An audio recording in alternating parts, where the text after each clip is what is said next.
If you watched part 1, we talked about how most of our stress is created by our own thoughts, not just life itself, but from our thoughts about life.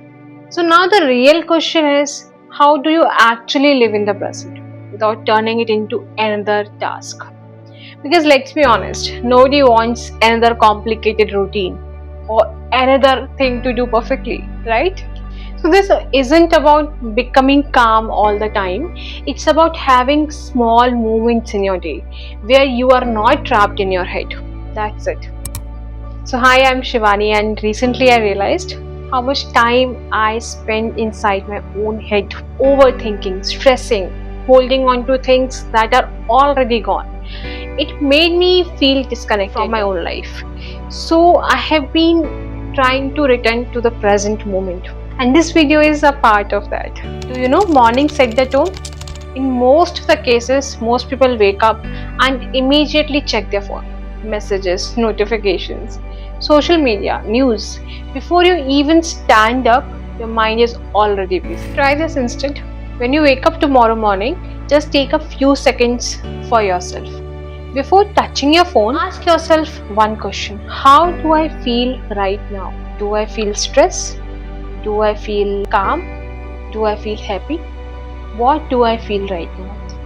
So some days you will feel okay, some days you'll feel anxious, and some days heavy for no clear reason. Just noticing it creates a little bit of space. So you don't need a 2-hour morning routine. You just need one moment of awareness. What it does, it changes how you enter your day. Okay, let's be real. You're not going to stay present all day. You will get irritated. You will overthink. You will worry. You will replay conversations. That is normal.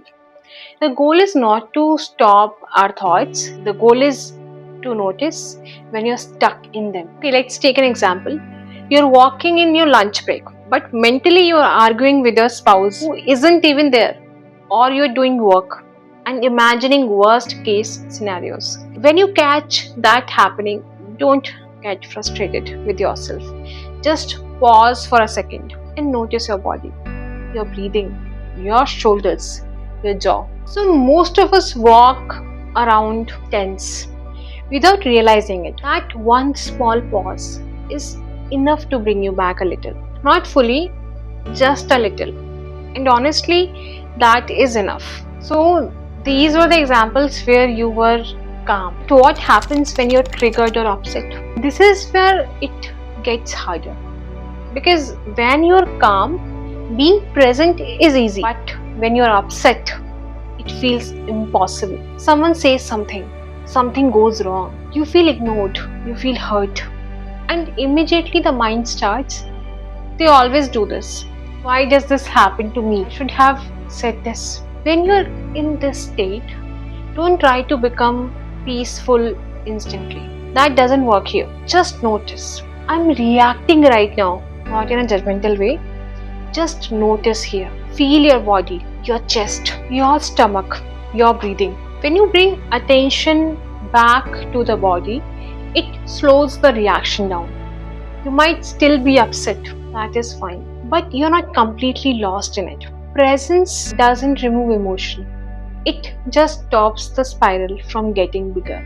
So a lot of us spend a huge amount of time thinking about things that are already happened, like old conversations, old mistakes, things we wish we could have said, things we wish never happened. The mind loves to go back and replay everything. But here's the thing, you can't change the past. You can only keep reliving it. And every time you relive it, your body reacts again. Your body doesn't know that it is not actually happening again. You're thinking about the past. So you feel the same stress, same anger, same regret. Therefore, coming back to the present doesn't erase the past. It just stops you from living inside it all day. Every time you notice, you are replaying something old. So just come back to what's actually happening in present. Can you see? What can you hear? What are you doing right now? Not in a forced way, just gently bring yourself back. There are two very powerful times in a day. First is after waking up, and the second is before going to sleep. So what happens? Before sleep also, some people replay everything that went wrong in a day or worry about tomorrow. Instead, you try something different from tomorrow. You felt okay for a few minutes. You took a walk. You laughed at something. Not a big gratitude list, just small things. What it does, it shifts your mind out of constant problem mode to gratitude, positive mode. You're not forcing positivity. You're just not feeding the stress through right before sleep. So some people try to be more present for a few days and then think nothing is changing. I feel anxious. I'm still overthinking. This isn't about instant results. It's about slowly having more moments in your day when you are not completely trapped in your own thoughts. Even 5% more presence makes a difference. You'll still have stressful days, you'll still overthink sometimes, but you'll recover faster. You won't stay stuck as long, and that alone changes how life feels. This book isn't telling you to become perfectly calm person. It is just reminding you that life is only happening right now, not in yesterday, not in tomorrow.